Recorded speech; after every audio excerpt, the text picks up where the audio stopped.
So this week's reading focuses on the first two stages of the eight stages to organizational change process.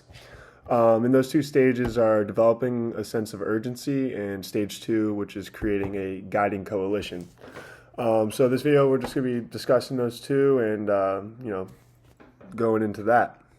So there could be several factors that would drive an organization to realize the need for a major change. For example, the organization might be facing declining profits, decreased market share, increasing competition, changes in customer demands, or regulatory changes.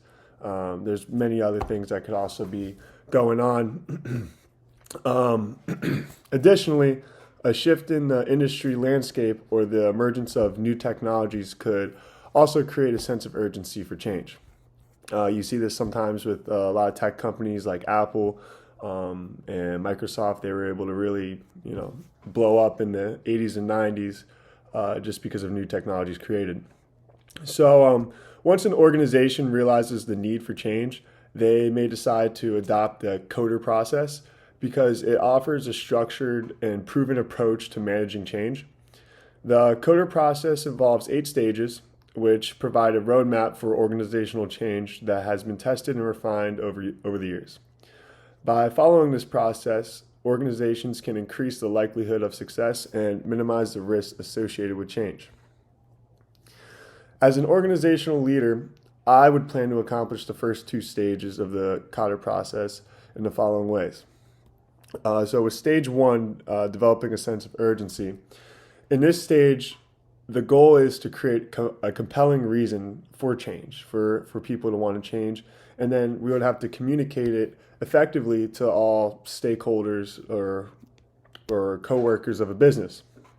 So to achieve this, I would start by gathering data and evidence to support the need for change. This could include market research, customer feedback, financial data, competitor analysis, and so on. I would then use this information to create a sense of urgency by highlighting the risks associated with not changing and also highlighting the benefits as well. The opportunities that change can bring is something that should be looked upon and create a sense of urgency amongst the group. So finally, I would communicate this message clearly and consistently to all stakeholders, including employees, customers, and shareholders. So for the second stage, which is creating a guiding coalition, in this stage, the goal is to assemble a team of leaders who can drive the change process forward. To achieve this, I would start by identifying the key individuals who have skills or knowledge, and also have the ability to lead themselves. And this will allow them to influence the needed change.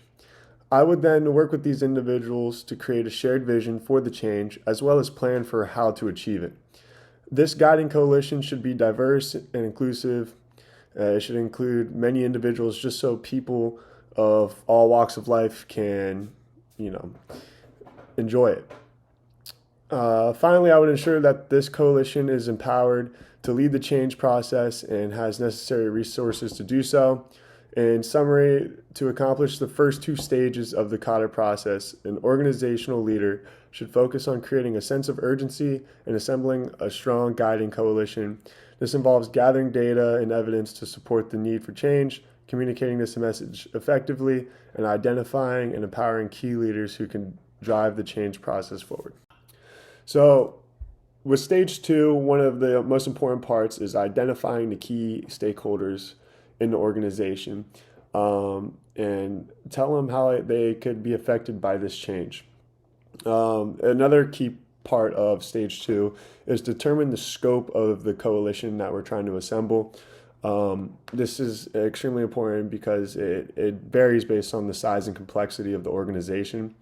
Another thing would be to define the purpose and goals of the coalition and make sure that they're concise and that they're measurable, also relevant and time bound. Then when we're selecting the members of the coalition, it's important to have a sort of hierarchy in order just to have people that can report to people above them and make sure that everything is running smoothly.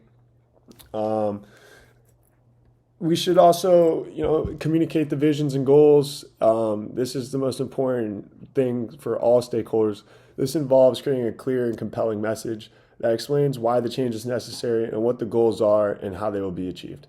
This message should be communicated consistently and regularly to ensure that all stakeholders are aligned and committed. Overall, stage 2 is one of the most important parts of the Kotter process as it helps to build momentum and support for change across the organization. By following these steps, an organizational leader can ensure that the coalition is diverse and inclusive and aligned with the overall goals of the organization.